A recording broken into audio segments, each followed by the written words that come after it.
কাল ছিল রাখি পূর্ণিমা। এই বছরে রাখি আমার ছেলে মেয়ে দুজনের কাছেই প্রথম।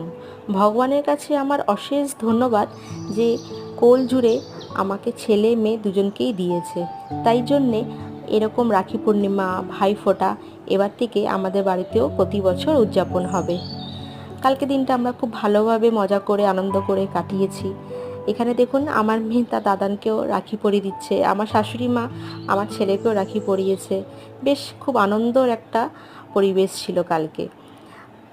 যেরকম রাখি বন্ধন আমরা জানি রক্ষা করা, মানে রাখির রক্ষার বন্ধন, আমার ছেলের যেরকম দায়িত্ব আমার মেয়েকে সারা জীবন আগলে রাখা, রক্ষা করা ওর বোনকে, ওরকম সমানভাবে আমার মেয়েরও এই দায়িত্ব থাকবে তার দাদাকে রক্ষা করা, ভালো পথে নিয়ে যাওয়া, সুন্দরভাবে একের অপরের সাথে থাকা।